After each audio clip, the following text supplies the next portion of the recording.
శరీరాన్ని ధర్మంగా తీసుకుంటారు కదా. తర్వాత సంసార ధర్మం.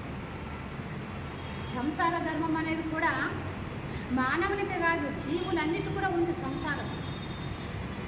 అన్ని జీవులకు ఉంది, కానీ మానవులకు ప్రత్యేకంగా ఉంది. ఎందుకంటే మానవుడు మాట్లాడగలుగుతాడు, తన బాధను వ్యక్తం చేయగలుగుతాడు.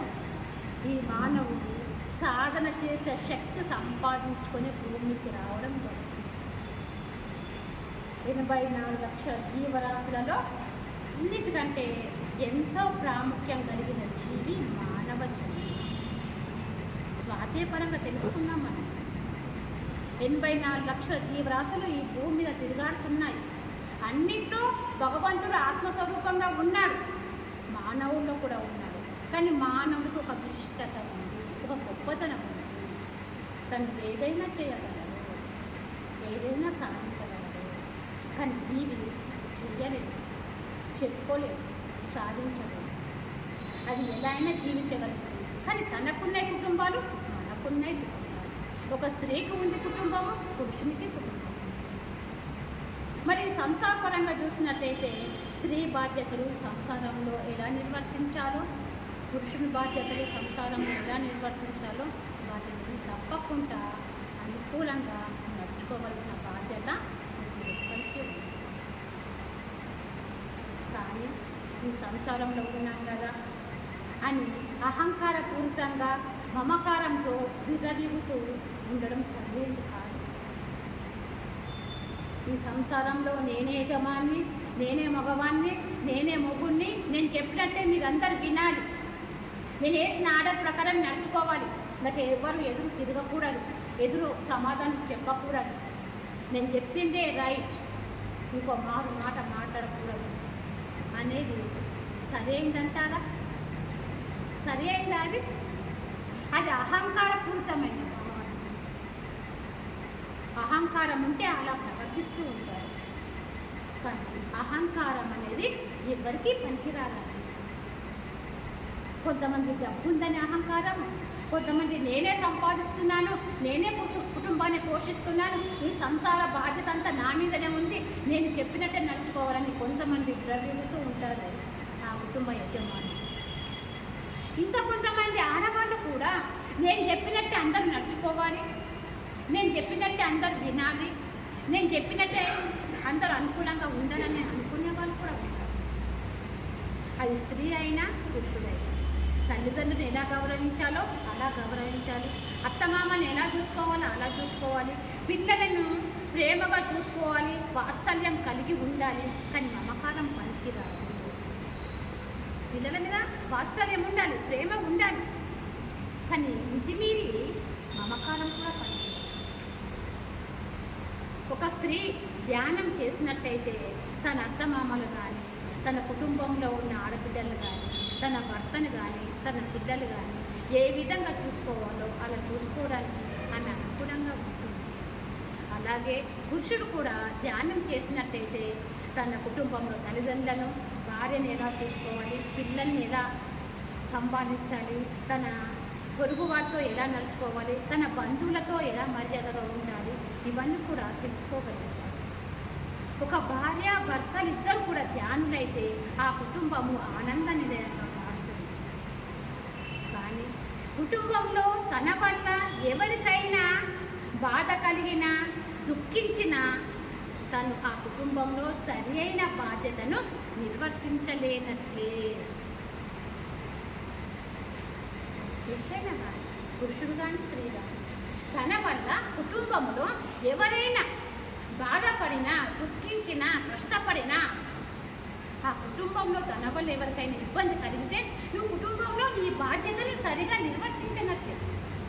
అంటే నువ్వు కుటుంబంలో ఉంటున్నావు, ఎవరికి ఏది అవసరము, ఎవరికి ఏమి ఇవ్వాలి, ఎవరిని ఎలా చూసుకోవాలి, ఎవరిని ఎలా ప్రేమించాలి, ఎవరికి ఏది అనుకూలంగా నడుచుకోవాలి, అవన్నీ కూడా కుటుంబంలో ఉన్న ఆ స్త్రీకి పురుషుడికి తెలిసే ఉంటాయి.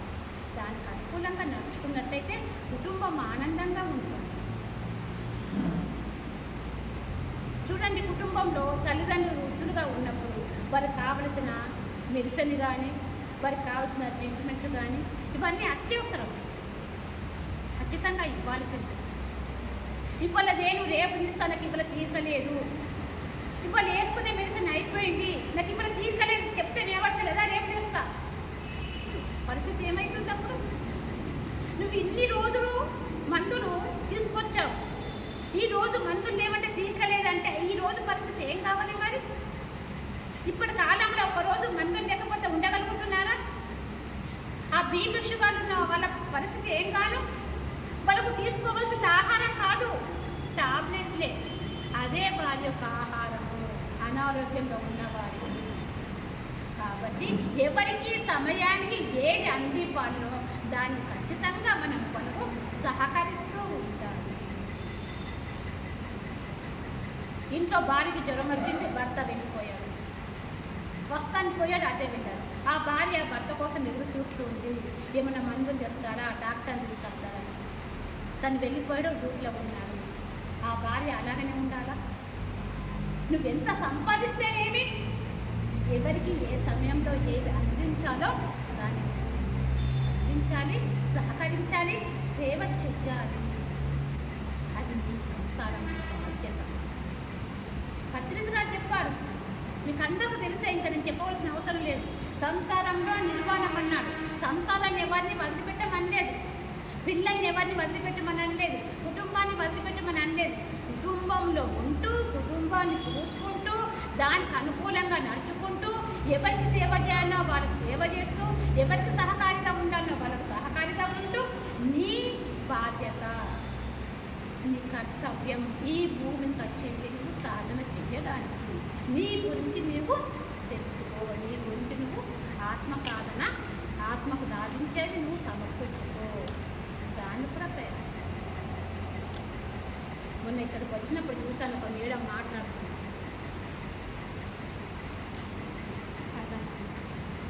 మొన్న అయితే మేడం మాట్లాడినప్పుడు అక్కడ కూర్చున్నా నేను. చూడు, ఎప్పుడు అత్తమామంతో ఉండాలన్నా, ఎప్పుడు పిల్లలైనా నా బాధ్యత అదేనా? నాకు స్వేచ్ఛ స్వాతంత్రం లేవా? నేను ధ్యాన ప్రచారానికి వెళ్ళకూడదా? నేను అందరికి తెలియజేయద్దా అని మా అత్తమ్మ నీది నువ్వు ఏమన్నా చేసుకో, ఏమన్నది నేను వెళ్తా, ఎప్పటికీ నీతోనే నా జీవితం. ఏం చేసుకుంటారు అత్తమ్మ?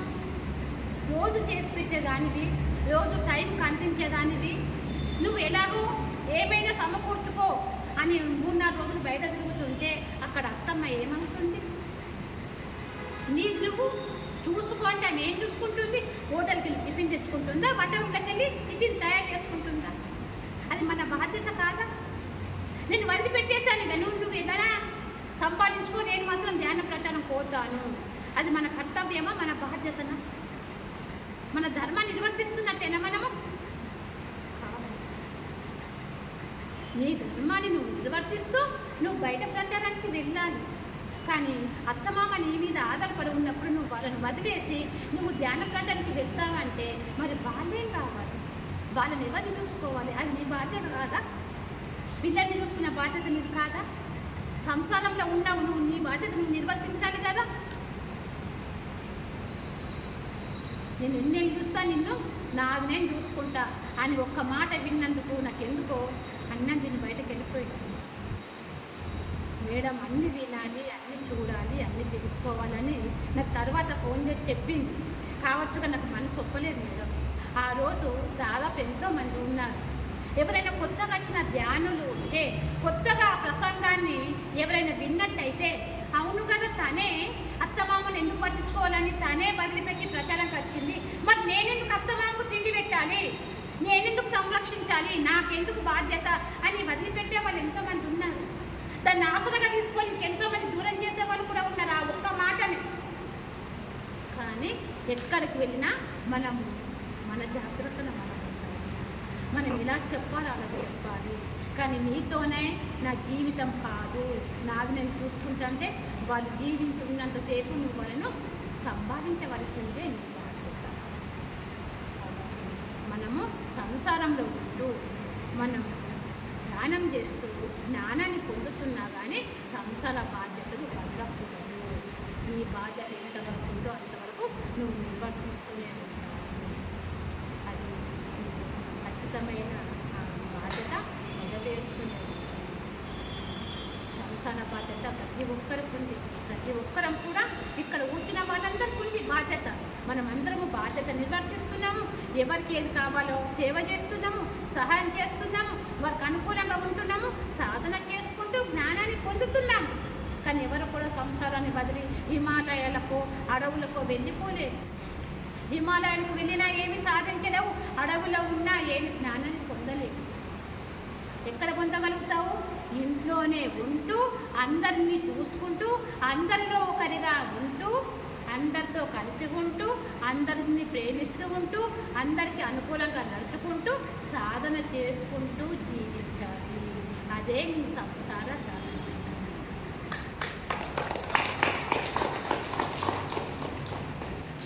ఈ విధంగా మనం ఈ సంసార ధర్మాన్ని కూడా ప్రతి ఒక్కరూ మన యొక్క బాధ్యతగా ఆ ధర్మాన్ని నిర్వర్తించాలి. తర్వాత సంఘధర్మం. మానవుడు సంఘజీవి. అరిస్టాటిల్ చెప్పడం జరిగింది, సంఘం లేకుండా మానవుడు జీవించలేడు. మనకు తెలుస్తుంది అందరికీ. ఇప్పుడు మనము ఈ వెట్పల్లి గ్రామంలో ఎంతోమంది ఈ లోకంలో ఎన్నో రకాల కులాల వారు మతాల వారు ఉన్నారు. ప్రతి ఒక్కరికి సంఘం ఉంది. సమాజమే ఒక సంఘం. అవునా? మనం సమాజానికి అనుకూలంగా నడుచుకుంటున్నామా లేదా? సంఘానికి కట్టుబడి ఉన్నామా లేదా? లేదు, నేను ఒక యోగిని, ఒక ధ్యానిని, నా ఇష్టంలో నేను ప్రవర్తిస్తా అంటే అది నీ ధర్మం అవుతుందా? కాదు. రోడ్డుకి వెళ్ళావు బైక్ తీసుకొని, నా ఇష్టంలో రూట్లో పోతా, నేను ఒక ధ్యాని, నన్ను ఎవరు అడ్డు తగలరాదు, నాకు స్వేచ్ఛ ఉంది అంటే నడుస్తుందా సమాజం మీద? నడవదే. సంఘానికి కట్టుబడి ఉండాలి. ధ్యాని అయినా, జ్ఞాని అయినా, అజ్ఞాని అయినా సంఘానికి అనుకూలంగా నడుచుకున్నామైతే సరైనది. కాబట్టి మానవుడు సంఘంతో ఉండాలి. పక్క వారితో, చుట్టుపక్కల వారితో, ఇరుగు పొరుగు వారితో అందరినీ ప్రేమగా ఉండాలి, ప్రేమిస్తూ ఉండాలి, స్నేహభావంగా ఉండాలి, మిత్రత్వంతో ఉండాలి. ఇది మన సంఘంలో నిర్వర్తించవలసిన బాధ్యత. నీ కుటుంబాన్ని నువ్వు చూసుకుంటూ, నీ శరీర ధర్మాన్ని నువ్వు కాపాడుకుంటూ, కుటుంబంలో నిర్వర్తిస్తూ, సంఘంలో కూడా నీ బాధ్యత మిత్రత్వంగా ఉండాలి, స్నేహపూరితంగా ఉండాలి. అప్పుడే నువ్వు సంఘంలో రక్షించగలుగుతావు. ప్రతి ఒక్కరిని దూషించినా, ప్రతి ఒక్కరిని గొడవడినా వాళ్ళు ఏమంటారు? వెలిగేస్తారు. నేను ఎవరు నిన్ను పట్టించుకోరు. నీ ధర్మం కాదది. నువ్వు ఒక ధ్యానివైనా, ఒక జ్ఞానివైనా, ఒక అజ్ఞానైనా సంఘానికి కట్టుబడి సంఘంతో నీవు అందరితో కలిసి ఉండాలి. అదే సంఘం. మిత్రభావంతో ఉండాలి. నీకన్నా కింది వారిని, నీ పక్క వారిని, నీకన్నా తక్కువ స్థాయిలో ఉన్న వారిని చులకనగా చూడకు, హేళన చెయ్యకు, అవమానపరచకు.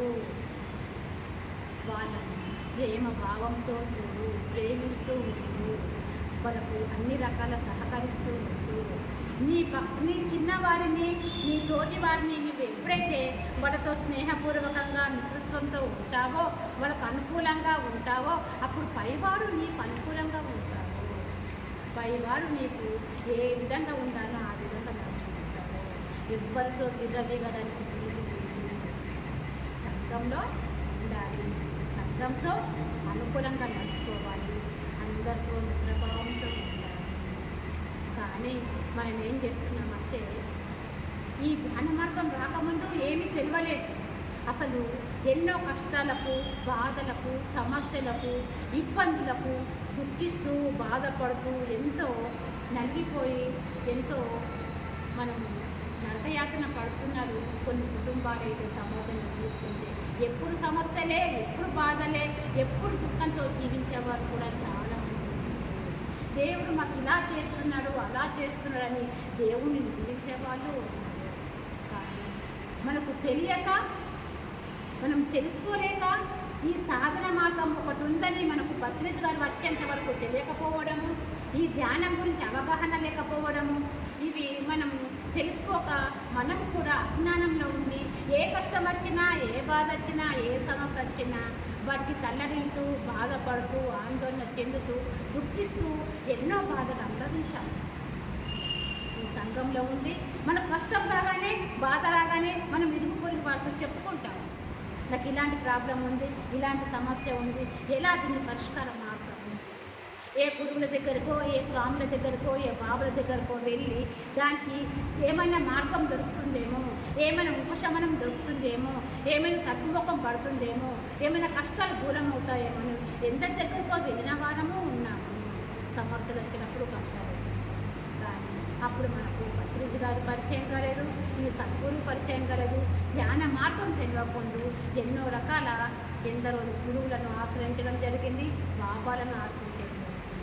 శాంతి ఎక్కడ ఉంది, సహనం ఎక్కడ ఉంది, మనం కష్టాల నుంచి ఎలా బయటపడతాము అని ఎంతో బాధపడి వచ్చిన వాళ్ళము. కానీ శాంతి బయట లేదు. ధ్యాన మార్గం కలిసిన తర్వాత, సద్గురువులను కలిసిన తర్వాత, సద్గురువులు మనకు చెప్పిన తర్వాత, నీవు దేహమని, ఈ శరీరము నీవని ఆ భావనతో ఉంటే నువ్వు దుఃఖంలోనే నలిగిపోతుంటావు. నువ్వు దేహము కాదు, నువ్వు ఆత్మవు. అంటే నువ్వు దైవానికి, నువ్వు జీవుడని అనుకున్నన్ని రోజులు దుఃఖంలోనే నలిగిపోతుంటావు. నీవు దైవాన్ని అని ఎప్పుడైతే అనుకుంటావో అప్పుడు దుఃఖం నుంచి నువ్వు బయటపడగలుగుతావు అని చెప్పేసి సద్గురువులను కలిసిన తర్వాత ఈ విషయం తెలుసుకోవడం. శాంతి కోసం ఎన్నో ఆరాటలు పడ్డాము, ఎన్నో కల్లో తిరిగాము, ఎన్నో ఇబ్బందులు పడ్డాము. రాత్రులు నిద్ర లేకుండా, పగలు తిన్నది అరగకుండా, కష్టాలు వస్తే దుఃఖించుకుంటూ, బాధపడుతూ, నలుగురితో చెప్పుకుంటూ, ఎక్కడికి వెళ్తే ఏ ఉపశమనం దొరుకుతుందని ఎన్నో దిక్కుల తిరిగాము, వెళ్ళాము, కలిసాము, తెచ్చుకున్నాము.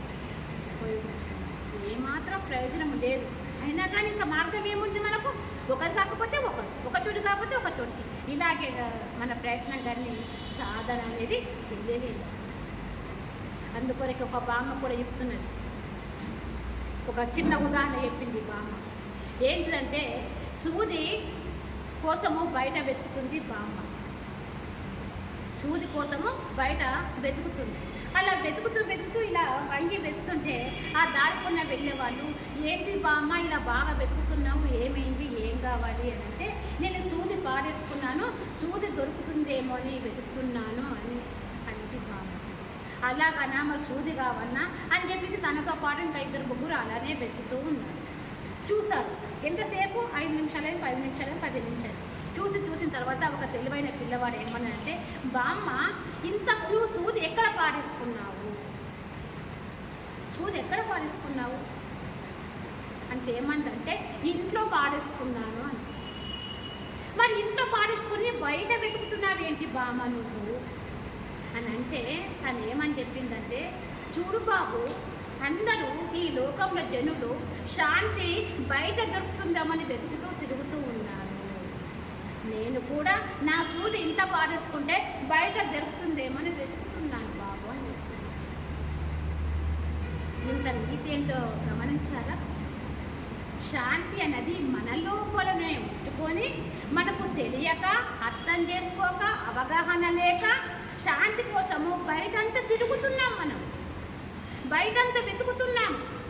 కానీ ఆ తెలియకపోవడం వల్లనే మనం ఎన్నక్కలో వెతికి వేసారిపోతున్నాము. కానీ మనలోకి మన గురువు నువ్వు దేహం కాదు ఆత్మ అని చెప్పినప్పుడు మనలోకి మనం వెళ్ళినట్టయితే మనలోనే శాంతి, మనలోనే ఆనందం ఉంది. ఆ ఆనందం ఎక్కడో లేదు, బయట ఎక్కడ వెతికినా దొరకదు. ఎక్కడికి వెళ్ళాలి? మన లోపలికి మనము వెళ్ళాలి. అప్పుడే మనలో శాంతి దొరుకుతుంది, ఆనందం ఉంటుంది, ఆనందంగా ఉండగలుగుతాం. కాబట్టి మనం ఈ సంఘంలో ఉంటూ మనం ఎన్నో తెలుసుకుంటున్నాము, ఎన్నో చూస్తున్నాము, ఎన్నో సమస్యలు ఎదుర్కొన్నాము, ఎన్నో ఇబ్బందులను కొట్టుమిట్టాము, ఎంతో దుఃఖంతో బాధపడ్డాము. మనలో నుండి దుఃఖము దూరం కావాలంటే మనం ఏం చేయాలి? సాధన చేయాలి. ఎంత సాధన చేస్తే అంత జ్ఞానము పొందుతూ ఉన్నప్పుడు శాంతంగా జీవించగలుగుతాము. ఈ చంచలమైన మనసును నిశ్చలం చేసుకున్నప్పుడే మనం శాంతిగా ఉండగలుగుతాము. ఎంత మనసు చంచలంగా ఉంటుందో అంత అలజడిగా నీ మనసు తహతహలాడుతూ ఉంటుంది. ఒక్క దగ్గర స్థిమితంగా ఉంటాడు. రకరకాల ఆలోచిస్తుంది. ఒకటి చేయమంటుంది, ఒకటి వద్దంటుంది, ఒకటి బొమ్మంటుంది, ఒకటి తెమ్మంటుంది, ఒకటి కావాలంటుంది, ఒకటి ఇలా రకరకాలుగా ఒక్క క్షణం కూడా స్థిమితంగా ఉంటుంది మనసు. ఎప్పుడైతే ఈ శ్వాస మీద ధ్యాస అనే ధ్యాన మార్గాన్ని పత్రిక గారు మనకు తెలియజేశారో, ఈ ధ్యాన మార్గంలో ఈ శ్వాసను గమనిస్తూ మనం కూర్చున్నట్టయితే మనం అలాగే ఆలోచనలు వచ్చినా కానీ ఆలోచనలు కట్ చేస్తూ ఆలోచన రహిత స్థితికి పొందినప్పుడు మనసు పనిచేయనప్పుడు మన చంచలమైన మనసు నిశ్చలంగా మారుతుంది. మెల్లిగా సాధన పెంచుకుంటూ ఉండాలి.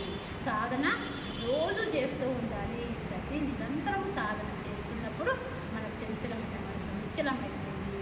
మనం ధ్యానం చేసినప్పుడు జ్ఞానాన్ని పొందగలుగుతాము. ఎప్పుడైతే జ్ఞానాన్ని పొందుతామో మాలో మార్పు అనేది జరుగుతూ ఉంటుంది. మలినమైన మనసు శుద్ధిగా మారుతుంది. ఎప్పుడైతే మనసు శుద్ధిగా మారుతుందో నీ గుణము మారిపోతుంది. ఎప్పుడైతే నీ గుణము మారిపోతుందో అప్పుడు నీ బుద్ధి వికసిస్తుంది. ఎప్పుడైతే బుద్ధి వికసిస్తుందో నీకు జ్ఞానము కలుగుతుంది. జ్ఞానము కలిగినప్పుడు ఏది వివేకము, ఏది విచక్షణ జ్ఞానం అని తెలుసుకోగలుగుతావు. ఏది సరి అయింది, ఏది సరికాంది అని గమనించగలుగుతావు. సరి అయిన దాన్నే చేయగలుగుతావు. ఏది సత్యం, ఏది అసత్యం, ఏది న్యాయం, ఏది అన్యాయం, ఏది చీకటి, ఏది వెలుతురు, ఏది మంచి, ఏది చెడు, ఏది సరి అయింది, ఏది సరికాంది వీటిని గమనించగలుగుతావు. ఈ జ్ఞాన సాధన ద్వారానే నీలో ఎంతో మార్పు అనేది కలుగుతుంది. కాబట్టి శాంతి అనేది ఎక్కడో సమాజంలో లేదు.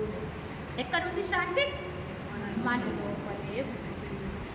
సంఘ ధర్మంలో ఉంటూ సంఘంలో అందరితో కలిసిమెలిసి ఉంటూ స్నేహపూర్వకంగా ఉంటూ అందరికీ మిత్రుత్వ భావంతో ఉంటూ ఎవరిని బాధ పెట్టకుండా స్నేహపూర్వకంగా అందరితో మంచిగా ఉంటూ మంచి మాటలు మాట్లాడుతూ మంచి సహాయం చేస్తూ సేవాభావంగా ఉంటూ ధ్యాన మార్గంలో ప్రచారం చేయాలి. తెలియని వారికి తెలియజేయాలి. వారి మైండ్ అలజడిగా ఉంటే ఫ్రెష్గా కావడానికి, ప్రశాంతంగా ఉండడానికి, మైండ్ శాంతంగా ఉండడానికి మనం ఈ సంఘ ధర్మంలో మన బాధ్యతను నిర్వర్తించాలి. మన పక్క వారికి తెలియజేయాలి. సాధన పక్క వారికి తెలియజేసి వారి యొక్క ప్రాబ్లమ్స్ దూరం చేయాలి. కానీ చాలామంది ఏదో ఆరోగ్యం బాగాలేదనో, కష్టాలు ఉన్నాయనో, సమస్యలు ఉన్నాయనో ధ్యానంలోకి వస్తున్నారు. అనారోగ్యంగా ఉన్న వాళ్ళు కొన్ని రోజులు ధ్యానం చేస్తున్నారు. ఆరోగ్యము కుదుటపడగానే దాన్ని మానేస్తున్నారు. మళ్ళీ యథావిధిగా తయారవుతూ ఉంటుంది. ధ్యానం అనేది ఆరోగ్యం మాత్రం కాదండి. ధ్యానం అనేది ధ్యానం కోసమే చేయాలి. కష్టాల కోసం, సమస్యల కోసం, ఇబ్బందుల కోసం, ఆరోగ్యం కోసం, లాభాల కోసం ధ్యానం చేయడం కాదు. ధ్యానాన్ని ధ్యానం కోసమే చేస్తే ఎన్నో రకాల లాభాలను మనం పొందుతూ ఉంటాము. లాభాల కోసం కాదు, దానంతట అవే మనకు లాభాలు కలుగుతూ ఉంటాయి. కానీ ఈ లాభాల కోసం, ఈ ఆరోగ్యం కోసం మాత్రము సంకల్పం పెట్టుకొని కోరికల కోసము, సంకల్పాల కోసము, మనీ మెడిటేషన్ కోసము ఇలాంటి ధ్యానాలు మాత్రం చేయగలం. శ్వాస మీద ధ్యాస అనే ధ్యానము సరి అయిన ధ్యానము సంఘంలో ఉంటూ సంఘంలో ప్రచారం చేస్తూ మీరు ధ్యాన సాధన చేస్తూ మీరు లాభాలను పొందుతూ ఇతరులకు ధ్యాన ప్రచారాన్ని అందించండి. సంఘ ధర్మంగా మన యొక్క 3వ ధర్మం. 4వ ధర్మం ఆత్మధర్మం. ఆత్మధర్మం అంటే మనం తెలుసుకున్నాం ఇంతవరకు. గురువు పరిచయం కాకముందు అసలు ఆత్మ అంటే దయ్యం అని అనుకునేవాళ్ళం, భయపడేవాళ్ళం. అలా వెళ్ళకుండా ఆత్మలు ఉన్నాయంటే ఆ దయ్యం పడుతుందేమని అక్కడ వెళ్ళేవాళ్ళం కాదు. ఎవరైనా చనిపోతే ఆత్మలు తిరుగుతున్నాయని ఆ మార్గాన్ని వెళ్ళకని చెప్పేవాళ్ళు. ఆత్మ అంటే ఒక దయ్యంగా భావించే వాళ్ళం అప్పుడు ధ్యాన మార్గం రాకముందు. ఇప్పుడు సద్గురు పరిచయం అయిన తర్వాత సాధనకు వెళ్తున్నప్పుడు ఇప్పుడు గురువుతోటి నేనెవరు అనేది తెలుసుకోవడం జరిగింది. నీవు దేహం కాదు, నువ్వు ఆత్మవు. ఏంటి ఆత్మ అంటే మన దయ్యమే కాదు. కాదు, ఆత్మ అంటే సత్యమైంది, నిత్యమైంది, శాశ్వతమైంది, ఎల్లప్పుడూ ఉండేది, నశింపు లేనిది, మార్పు రానిది, ఆదిలోనే ఉంది, అంతంలోనూ ఉంది. యుగాలు మారినా జగాలు మారినా చెదరనిది, నశించనిది, ఎప్పుడు ఉండేది ఆత్మ. అదే సత్యము, అదే భగవంతుడు, అదే దైవము అని తెలియదు. నీవు ఒక ఆత్మవమ్మ, నువ్వు దైవానికి, నేను దైవాన్నా అని అప్పుడు ఆశ్చర్యం కలిగింది మనకు. మరి దైవం అయితే దైవ లక్షణాలు లేవేంటి అంటే ఉండే, ఒకప్పుడు జన్మించినప్పుడు ఉండే, ఇప్పుడు అంతరించిపోయాయి. మళ్ళీ దైవ లక్ష్యాల్ని సమకూర్చుకోవాలి, సాధించాలి, పొందాలి, ప్రయత్నం చేయాలి, కృషి చేయాలి, పట్టుపట్టాలి. దాన్ని సాధించే వరకు వదలకుండా సాధనలో అవుతూ ఉంటే అప్పుడు దైవంగా నువ్వు దైవ లక్ష్యాన్ని పొందగలుగుతావని గురువు తెలియడం. అప్పటి నుండి నాకు రాఘవరావు సారు, రాజలక్ష్మి గురువుగా పరిచయం అయ్యారు. వారి దగ్గరనే సాధన చేస్తూ నిరంతరము ప్రతి నెల భీమవరం వెళ్తూ నేను ఎప్పుడైతే ఆత్మని తెలుసుకున్నానో ఆత్మకు లాభించేది ఏంటిది? ధ్యానము, ఎన్ని డబ్బులు సంపాదించినా, ఎంత కోట్ల ఆస్తి ఉన్నా, ఎన్ని భూములున్నా, ఎన్ని రకాల నగలున్నా, బీరువ నిండా డబ్బులున్నా, బీరువ నిండా పట్టు చీరలున్నా, అది ఇక్కడ ఉన్నంతసేపే అనుభవించాల్సింది. కానీ అవి మనతో మాత్రం ఎంత మాత్రము రాదుగా రాదు. ఇప్పుడు నేను బస్ ఎక్కి వస్తుంటే అందరూ తిడుతూ ఉంటున్నారు. ఎవరిని? ఆ మినిస్టర్. ఈ ఫ్రీ బస్సు చేసి అందరూ ప్రయాణం చేస్తూ ఉంటే కిక్కిరిసి బస్ అంతా నిండిపోయింది అని తిడుతూ, అసలు ఏం తీసుకుపోయింది? పోయేటప్పుడు ఆటోలో అయినా సుఖంగా కూర్చునిపోతాం కదా, ఏమైనా ఎక్కపోతామా? పోయేటప్పుడు ఈ పైసలు పాడదని పైసలు లేవని బస్ ఎక్కితే ఎంత కష్టమవుతుంది, నిలబడడానికి వీలు లేకుండా ఇంత రద్దీగా ఉంది. ఆటోలో పోతే ఏం పోయింది? ఒక 100 రూపాయలే కదా, పోయేటప్పుడు ఏమైనా కట్టకపోతామా? ఆ ముక్కు పుల్ల ఉన్నా కానీ ఒలిసిపోతారు. ఏమైనా ఉన్న సీరియల్ కూడా ఏమైనా మంచి సీరియల్ కడతారనుకున్నాం, ఎత్తుకపోయేటప్పుడు ఏదో పాత సీరియల్ కట్టి పంపిస్తారు. ఏం ఎత్తుకపోతాము నీ బస్సు అలా అని అటు మినిస్టర్ తిడుతున్నారు, ఇటు బస్సును తిడుతున్నారు. తెలుసు అందరికీ పోయేటప్పుడు ఏం తీసుకుపోమని, కానీ మనకేంటి ఆశ? ధనం మీద కిక్కి, ధనం కావాలి కావాలి ఉంచుకోవాలి, ధనం మీద పిచ్చే కదా నువ్వు అంతమందిని ఎక్కినావు. మరి ఎక్కడం ఎందుకు, తిట్టడం ఎందుకు? అంటే నీకు ధనం మీద వ్యామోహం ఉంది, డబ్బు కావాలి డబ్బు కావాలి. నాకు నవ్వొస్తా ఉంది, తల కిందకేసి నాదే నవ్వుతూ ఉన్నా. అయితే వీళ్ళకి ఇప్పుడు అర్థమవుతుందా? ఈ ధనం వెంట రాదు, ముక్కు కూడా ఇచ్చుకుంటారు, ఏది కూడా మనతో రాదు. కనీసము మన బీరువలో ఉన్న పట్టు చీర కూడా కప్పలేని ఇప్పుడు ఈ మంది నేను చూస్తున్నాను. ఏదో పాత చీరన వాడేస్తున్నారు, అది ఎట్లాగో కాకపోయేది అని చెప్పేసి వాళ్ళు ఎన్నో రకాల మాట్లాడుకుంటూ ఉన్నారు. మనందరికీ తెలుసు వెళ్ళేటప్పుడు ఏది మన వెంట రాదు. అది ఒకవేళ ముక్కు పుల్ల ఎరగకపోయినా ఎవరైనా వినిపించే కానీ దాన్ని సరిచేస్తున్నారు, దాన్ని పోనీ దాన్ని వదిలిపెడుతున్నారా? వదిలిపెట్టారు. ఎందుకు వదిలిపెట్టాలి? మరి సంపాదించింది కదా పోనీ ఊరుకుంటామా? అది ఖాళీ బూడిదైపోతుంది, ఏం ప్రయోజనం అని చెప్పేసి దాన్ని కూడా వదలడం. ఈ ఆత్మకు కావాల్సింది ధనము కాదు, ఆస్తులు కాదు, అంతస్తులు కాదు, జ్ఞానము కావాలి. ఆత్మ జ్ఞానం కావాలి. ఎప్పుడైతే సాధన మార్గంలోకి వచ్చామో శారీరక ధర్మంగా నిర్వర్తించడము, సంసార ధర్మంగా నిర్వర్తించడము, సంఘ ధర్మంగా నిర్వర్తించడము, ఈ 3 ధర్మాలు నువ్వు ఎంత బాగా నిర్వర్తించినా ఆత్మపరంగా నీ ధర్మాన్ని నీవు నిర్వర్తించకపోతే ఆ 3 కూడా వ్యర్థమే. ఆ 3 ధర్మాలతో పాటు ఆత్మపరంగా నీవు దేహం కాదు ఆత్మ అని ఎప్పుడైతే తెలుసుకుంటావో, ఆత్మ కోసం అంతర్ముఖమై తనలోకి తాను వెళ్ళినప్పుడు తనలో శాంతిని పొంది ఆనందంగా ఎప్పుడైతే ఉంటావో, ఈ ఆనందం కోసము నువ్వు నిరంతరం సాధన చేస్తూ ఆత్మ ధర్మాన్ని నిర్వర్తిస్తుంటావో అప్పుడే నువ్వు పరిపూర్ణ మానవుగా తీర్చిదిద్దగలుగుతావు. మూడు ధర్మాలు నువ్వు నిర్వర్తించిన ఆత్మధర్మం నిర్వర్తించకుంటే వాటి విలువ కూడా ప్రాపంచికంగానే ఉన్నట్టు కానీ ఆధ్యాత్మికంగా నీకు ధ్యానించలేదంటే ఆత్మ గురించి తెలుసుకున్నట్టే. కాబట్టి నువ్వెంత ధర్మయుక్తంగా ఉన్నా, ఎంత సంఘానికి కట్టుబడి ఉన్నా, సంసారంలో ఉన్నా, నువ్వు ఎంత శరీరం బాగా చూసుకున్నా ఆత్మపరంగా నీ ధర్మాన్ని నువ్వు నిర్వర్తించాలి. కాబట్టి మనం చేయవలసింది ఏంటి?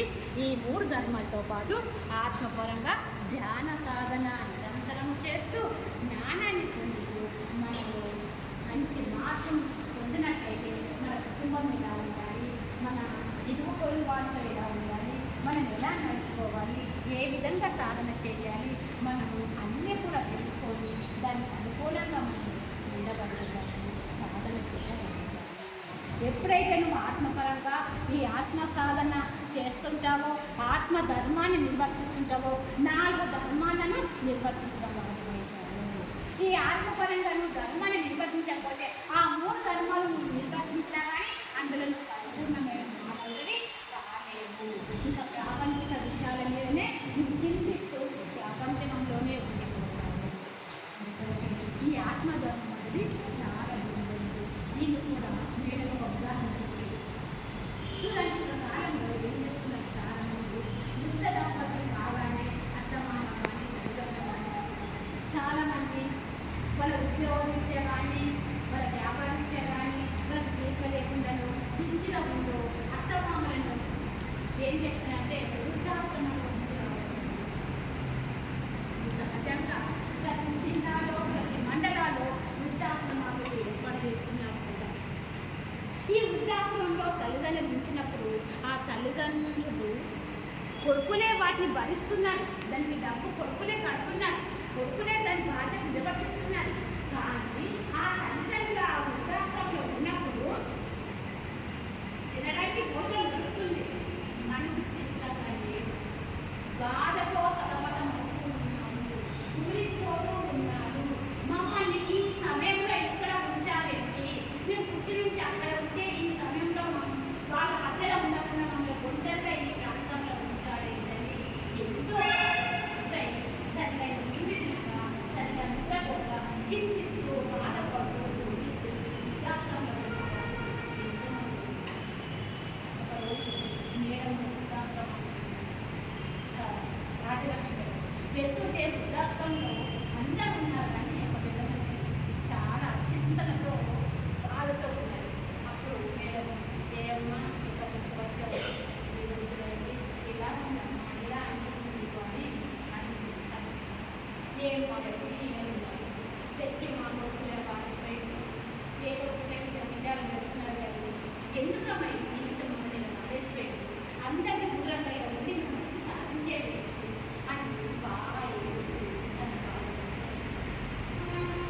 అంటే వాళ్ళు తిండి పెడుతున్నారు కానీ నీకు ఏమైంది? శరీరం అంతా చింతలే ఉంది, శరీరం అంతా దుఃఖలే ఉంది,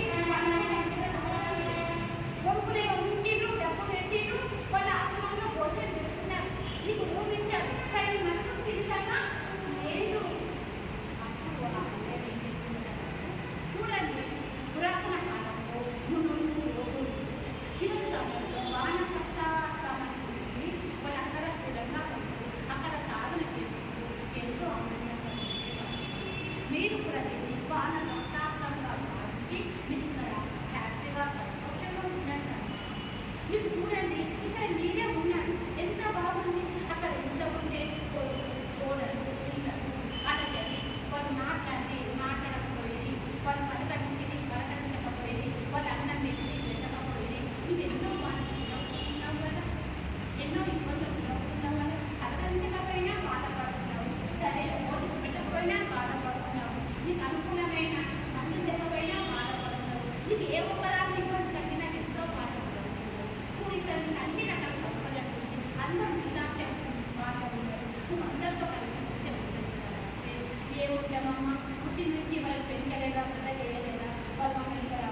ఎవరైతే తన జీవితంలో పాటిస్తారో, నిర్వర్తిస్తారో, అనుసరిస్తారో, ఆచరిస్తారో వీరు తన లైఫ్ బంగారు భవిష్యత్తుగా చేయొచ్చు. ఆనందకరమైన ఆత్మ మార్గంలో ఉంటూ సత్య మార్గాన్ని ఆచరిస్తూ ధర్మాన్ని అనుసరిస్తూ మోక్ష మార్గానికి పయనించడానికి ప్రయత్నం చేస్తుంది. మన గమ్యం ఏంటి, మన లక్ష్యం ఏంటి, మనం ఎక్కడి నుంచి వచ్చాము, మనం ఏం చేస్తున్నాము, మనం చేరవలసిన ఎక్కడికి, మరి మన గమ్యం మనం చేయాలి, మన లక్ష్యాన్ని సాధించాలి. మన లక్ష్యము సత్యలోకం చేయాలి. ఎక్కడి నుంచి వచ్చామో అక్కడికే మనము వెళ్ళాలి. కాబట్టి మన లక్ష్యాన్ని మన గమ్యాన్ని సాధిస్తూ ఈ మార్గంలో పరిపూర్ణ